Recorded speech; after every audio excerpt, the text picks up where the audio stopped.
সংসদে ঘুষের বিনিময়ে প্রশ্ন করার সেই বহুল আলোচিত মামলা এখন এক নাটকীয় মোড় নিল, যেখানে তৃণমূল সাংসদ মহুয়া মৈত্র দিল্লির উচ্চ আদালত থেকে পেলেন বড় স্বস্তি।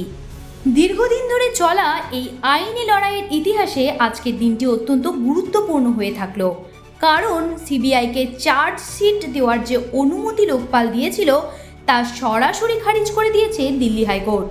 গত 12ই নভেম্বর লোকপালের সম্পূর্ণ বেঞ্চ নির্দেশ দিয়েছিল যে কেন্দ্রীয় তদন্তকারী সংস্থা সিবিআইকে আগামী 4 সপ্তাহের মধ্যেই মহুয়া মৈত্রের বিরুদ্ধে চূড়ান্ত চার্জশিট জমা দিতে হবে।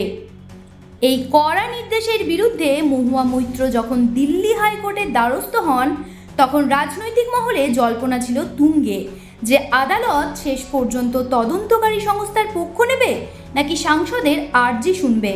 আজ শুক্রবার বিচারপতি অনিল ক্ষেত্রপাল এবং বিচারপতি হরিশ বৈদ্যনাথন শঙ্করের ডিভিশন বেঞ্চ অত্যন্ত স্পষ্টভাবে জানিয়ে দিয়েছে যে লোকপালের সেই নির্দেশের মধ্যে কিছু বড় ধরনের আইনি ভ্রান্তি বা ভুল থেকে গিয়েছিল। হাইকোর্টের এই দুই বিচারপতির বেঞ্চ শুধুমাত্র লোকপালের নির্দেশ খারিজই করেননি, বরং গোটা বিষয়টি নতুন করে খতিয়ে দেখার জন্য লোকপাল কর্তৃপক্ষকে কড়া নির্দেশ দিয়েছে।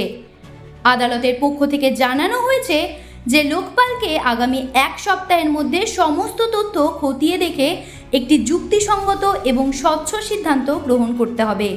আপনারা হয়তো জানেন যে শিল্পপতি দর্শন হীরানন্দানীর কাছ থেকে টাকা নিয়ে সংসদে আদানি গোষ্ঠীর বিরুদ্ধে প্রশ্ন করার অভিযোগে মহুয়া মৈত্রের সাংসদ পদ পর্যন্ত কেড়ে নেওয়া হয়েছিল। সিবিআই তাদের রিপোর্টে দাবি করেছিল যে মহুয়া মৈত্র মোট 61টি প্রশ্ন করার বিনিময়ে অনৈতিক সুবিধা নিয়েছেন এবং তার সংসদের লগইন আইডি বাইরের মানুষকে ব্যবহার করতে দিয়েছেন।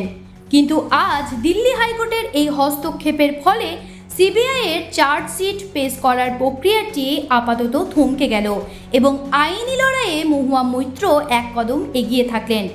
এখন সারা দেশের নজর থাকবে লোকপালের পরবর্তী সিদ্ধান্তের দিকে, যে তারা আদালতের নির্দেশ মেনে নতুন কী পদক্ষেপ গ্রহণ করে। জ্যোতি সরকারের রিপোর্ট, হেডলাইন্স কলকাতা। আনন্দ আর ভালোবাসার দীপ্তিতে গড়া সমুজ্জ্বল পরমা, ঠিক তোমারই মতো। শ্যাম সুন্দর কোম্পানি জুয়েলার্স, আগরতলা, উদয়পুর, ধর্মনগর, কলকাতা।